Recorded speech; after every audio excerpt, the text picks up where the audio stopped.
চলো না, চলো চলো চলো চলো।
দেখুন, আমরা প্রচারে বেরোচ্ছি প্রতিদিন সকাল বিকাল, এবং মানুষের একটা স্বতঃস্ফূর্ত সাড়া আমাদেরকে ঘিরে। মানুষ যেন দুহাত ভরে আশীর্বাদ করছে, ঘর থেকে লোক বেরিয়ে আসছে, তৃণমূল এটা বুঝতে পেরেছে।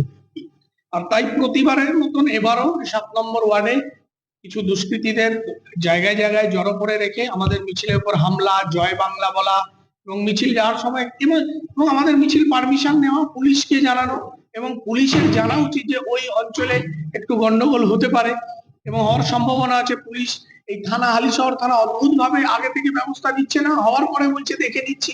একটা বিজেপির মিছিল যাচ্ছে, কেন সেখানে জয় বাংলা বলবে, বা কেন সেখানে মিছিলের উপর হামলা করবে? লাঠি নিয়ে দাঁড়িয়ে আছে, পুলিশ পিছনে ছিল।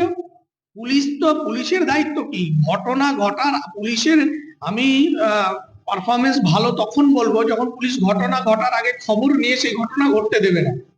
পুলিশ যখন জানছে মানে আমরা জানতে পারছি যে এই জায়গায় ওরা জমায়েত করবে, এই জায়গায় এরা অসভ্যতামি করবে, তাহলে পুলিশ জানতে পারছে না কেন? ব্যর্থতা পুলিশের নয়? পুলিশ আগে গিয়ে সেখানে জমায়েত রাখতে দিচ্ছে কেন?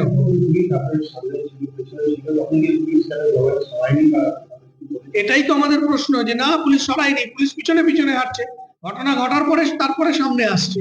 কিন্তু যেখানে জমায়েত হচ্ছে পুলিশের কাছে আগাম, সেখানে ভ্যান পাঠাচ্ছে না কেন? আসলে তৃণমূল কংগ্রেসের সাথে হালিশহর থানা দায়িত্ব নিয়েছে যে সেখান থেকে তৃণমূলকে লিড পাওয়াতে হবে। উনি ভাবছেন যে সরকার থাকবে, কিন্তু উনি মূর্খের স্বর্গে বাস করছেন এই থানার অফিসাররা। একদম এই থানার লেভেল, থানা করছে, হালিশহর থানা করছে। আমি বলবো নির্বাচন কমিশনকে অলরেডি আমরা জানিয়ে দিয়েছি, এবং স্পেসিফিক আমরা এটা করবো যে একটা ঘটনা না, একদিন নয়, একাধিক দিন এই ঘটনা ঘটছে, আপনারা ক্যামেরায় ধরা পড়ছে। কিন্তু তৃণমূল এটা বুঝতে পারছে না, বা বুঝতে পারছে। এবার কিন্তু আমরা কোথাও থামছি না, যেখানে ওরা চোখ রাঙাবে আমরা সেখানে দাঁড়িয়ে যাব। মানে যদি আমরা খবর পাই যে অমুক জায়গায় ওরা চোখ রাঙাচ্ছে, আমরা ওই রাস্তাটা এড়িয়ে যাব না, আমরা ওখান দিয়ে যাব। তৃণমূলের ভয় দেখানো, চোখ রাঙানিকে উপেক্ষা করে আমরা এগোবো। কারণ মানুষ আমাদের থেকে নিরাপত্তা চাইছে, বাংলার মানুষ চাইছে আমরা তাদের ভোটাধিকার প্রয়োগ করতে দিই, বা সেটা যেন তৃণমূল বাধা দিতে না পারে। আমরা সেই দায়িত্ব যথাযথ পালন করি।